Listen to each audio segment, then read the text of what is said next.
Hi everyone, welcome into another episode of Matt Sports Talk, and in this video we will be recapping the Crossroads League Tournament semifinal games from yesterday. And our first matchup will take us to Winona Lake, Indiana, where 4-seeded Bethel faced off against top-seeded Grace. This was a really good game. In fact, I watched pretty much all this game, and it definitely came down to the wire, and it's like one team seemed like they would get a run, then the other team would, and Grace, though, prevailing in the end here, 89-82 after pretty much icing the game on free throws. And Bethel had some really good scoring, 24 points by Austin Kripe. He was 9 of 20 shooting, 3 of 11 from deep, though, 3 of 3 at the line, 2 rebounds and 2 steals. He only had 3 points for Bo Jacque, but he had 8 rebounds, 3 assists, and 1 block, though. You had 18 points for Colin Comer, 7 of 16 shooting, 2 of 6 from deep, 2 of 6 at the line, 5 rebounds, 3 assists, 2 steals, 1 blocks. Really good balanced numbers there. And then you had 6 points for Alonis Basilius with 3 of 8 shooting. He had 8 rebounds, 6 assists, and 3 steals. Really good to see that. And then you got 13 points for Luke McBride, 5 of 12 shooting. He was 3 of 9 from deep with 2 rebounds and a steal. And off the bench in 2 minutes of action, Mason Bales did not score. You had Jameer Jefferson with 3 rebounds and 1 assist. You had Carter Kent with 5 points, 2 of 4 shooting, 1 of 3 from deep with 1 rebound. And then Alex Ellenson in 7 minutes had a rebound and a steal. And then Andrew Hedrick, 13 points off the bench, 5 of 10 shooting, 2 of 3 from deep, 1 of 2 at the line, 2 rebounds and 4 assists. And Bethel, they didn't shoot the ball back from the field at 42. They did struggle from 3 at 32, and they also struggled at the free throw line, converting 7 out of 13 for 53. And then looking at stats for the home team in Grace, you had some really good balanced scoring all the way around. You had 14 points for Ian Roush, 5 of 9 shooting, 1 of 1 from deep, 3 of 4 at the line, 6 rebounds and 1 assist. 14 points as well for Hunter Walston, 5 of 7 shooting, 1 of 3 from deep, 3 of 4 at the line, 5 rebounds, 5 assists, 1 steal, and 3 blocks. Really good balanced numbers there. Then you had 13 points and 11 rebounds for Gage Sefton, so a double-double for him. He was 4 of 8 shooting, 1 of 4 from deep, 4 of 7 at the line with a block, and then 14 points for Tyler Rouse, 6 of 7 shooting, 2 of 2 at the line, 6 rebounds, 1 assist, and 1 block. Off the bench, you had Michael Wellman with 10 points, 4 of 9 shooting, 2 of 6 from deep, 2 rebounds, 2 assists, and 4 steals. Really good to see that. 3 points for Cannon Hauser with 1 rebound and 2 assists. You had, in 1 minute of action, Caleb Harold, no statistics, 3 points by Luke Bricker, and just 6 minutes of action, 1 of 2 shooting, 1 of 1 from deep with an assist, and 14 points for Gavin Benton, 6 of 8 shooting, 2 of 2 at the line. He had 6 rebounds and 2 assists, and Grace shot way better from the field at 56, and slightly better from 3, albeit by not a lot, at 35, and they were way better at the free throw line, converting 14 out of 19 for 73%, and that was your matchup there. The next matchup will take us, and the final matchup will take us to Marion, Indiana, Lucky Arena, where number 4 Indiana Wesleyan and the number 2 seed faced off against number 22 Huntington. That was the 3 seed, and this was a really good game. I watched the second half of it live, and it was just an absolute barn burner. And both teams were held to season lows in terms of offensive scoring, so it was a really good defensive effort all the way around. And last time that these two teams faced off in Lucky Arena, Indiana Wesleyan won by 22, but in the regular season, the Wildcats shot over 60% from the field in that game. Definitely was not that yesterday, but still, Indiana Wesleyan prevailing here, 66-59, and several of those points came with late free throws at the line to ice it. And for Huntington, they had some really good balanced scoring. 25 points for Caden Johnson, 10 of 15 shooting. He had 12 rebounds, with a double-double for him. He also had 2 assists and 3 blocks. You had 13 points for Miles Good, 3 of 9 shooting, 1 of 5 from deep, 6 of 8 at the line, 4 rebounds, 1 assist, and 3 steals. Only 5 points for Cade Brenner, but he had 4 rebounds and a steal. 7 points for Keelane Lassisi, 3 of 5 shooting with 4 rebounds and a steal. And 7 points for Jackson Paul. He struggled shooting at 2 of 7, but he was 3 of 4 at the line with an assist. And then off the bench, you had Landon Beagle with only 2 points, 5 rebounds, and 1 assist. And then Matthew Spears, 3 minutes of action, did not score. And Huntington shot the ball pretty good from the field at 42. They really struggled from 3 at just 2 of 16 for 12.5%. They also struggled at the free throw line, converting 15 out of 24 for 62. They had 10 turnovers on the game. The Wildcats with 9, so pretty even there. And then looking up stats for the Wildcats, you had 24 points. Cademan Bontrager with 9 of 15 shooting, 1 of 3 from deep, 5 of 8 at the line. He had 12 rebounds, so a double-double for him. 3 assists and 2 steals. Only 4 points for Jake Smith, but he had 2 rebounds and 1 steal. You had only 3 points for Melon McCartney, 1 of 2 shooting, which was all from deep. He also had 3 rebounds and a steal. You had 8 points for Isaac Andrews, 3 of 9 shooting, 2 of 4 from deep, 1 rebound and 2 assists. And 7 points for DJ Moore on his birthday yesterday. So obviously I'm sure that made for an excellent birthday present with getting a big W in the Crossroads League Tournament semifinal round. He was 2 of 8 shooting, 3 of 6 of the line, 2 rebounds, 5 assists, and 2 steals. And then off the bench, 10 points for Julius Gizzi, 5 of 8 shooting with 4 rebounds, 2 assists, and 2 steals. Really, really good balanced numbers there. And then you had Crew Gibson, 9 minutes of action with 2 rebounds. And you had 9 points for Marcus Ankney, 3 of 5 shooting, 3 of 4 at the line, 3 rebounds, 3 assists, and a steal. And then Kevin Sakas played only 5 minutes, had 1 point. That was at the free throw line. He also had a rebound, and Indiana Wesleyan shot slightly better from the field at 44. They were better from 3, but still not great at 27, and they were worse at the free throw line, converting 13 out of 22 for just 59. And that was your matchup there.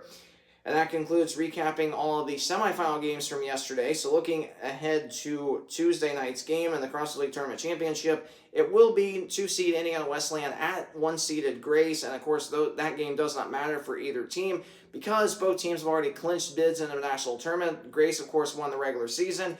And with yesterday's win, the Wildcats of Indiana Wesleyan have officially secured that second auto bid out of the Crossroads League with being the Crossroads League Tournament champion runners-up.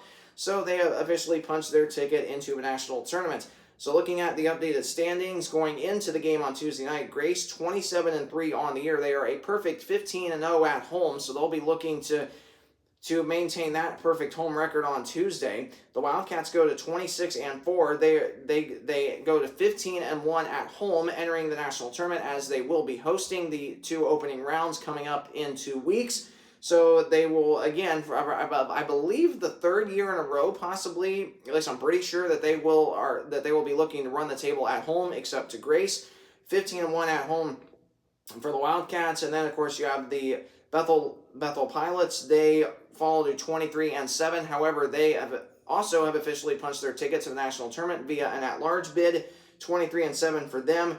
And they 12-2 at home this year compared to 10-5 on the road. So obviously they were way better at home this year. And then for Huntington, 22-8 is their record entering the month of March. They're another team that will punch a ticket to the national tournament via an at-large bid.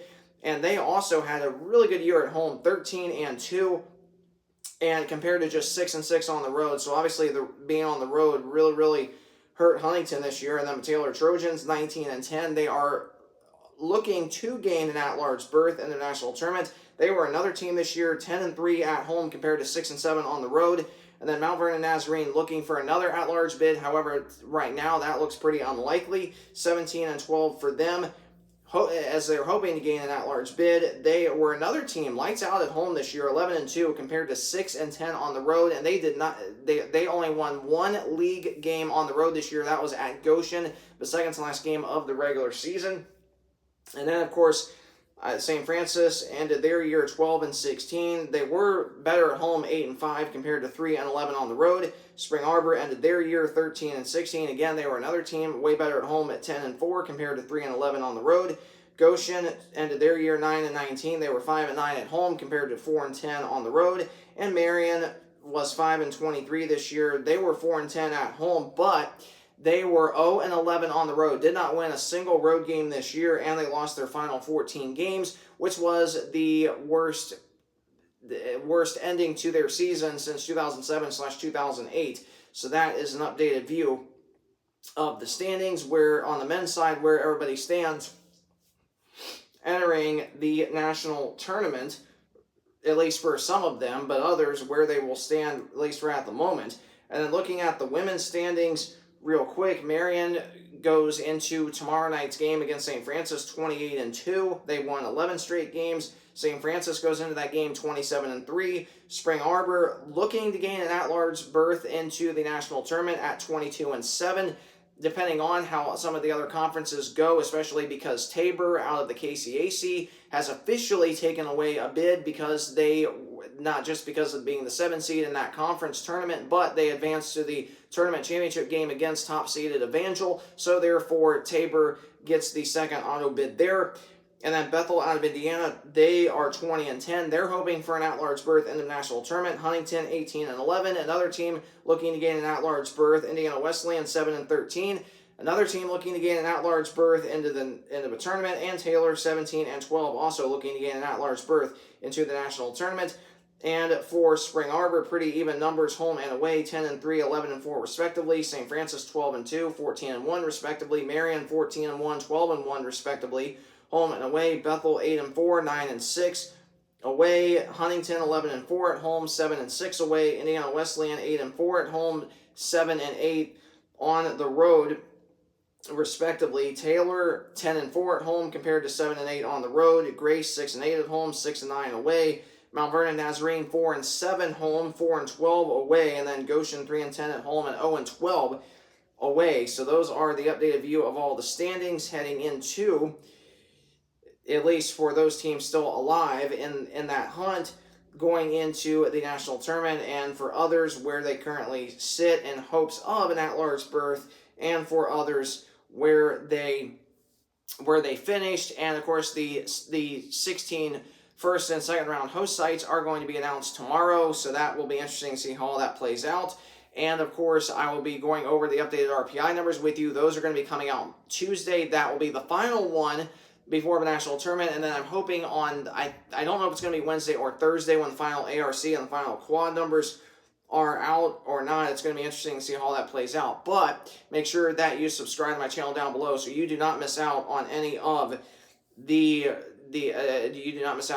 the content, because this is going to be an excellent week. There's going to be great content, very informative as well. So again, please subscribe down below if you have not already done so you do not miss out on any of that. It's going to be interesting to see how all this plays out as well, that is for sure. So if you did enjoy this video, please either like, comment, or subscribe. Any one of those options helps me out greatly, and thanks so much for tuning into this video. I hope and pray that you have a great rest of your day, a great rest of your week. And again, I'll be back with you on Tuesday going over the final RPI numbers with you, and I can't wait to do that. It's going to be amazing, that's for sure. So again, thanks so much for tuning into this video, and if you did find it very helpful and or informative, please either like, comment, or subscribe. Any one of those options helps me out greatly. Thanks so much for tuning into this video. Have a great rest of your day, and again, I will see you on Tuesday for the final RPI ratings. So again, have a blessed rest of your day, and God bless.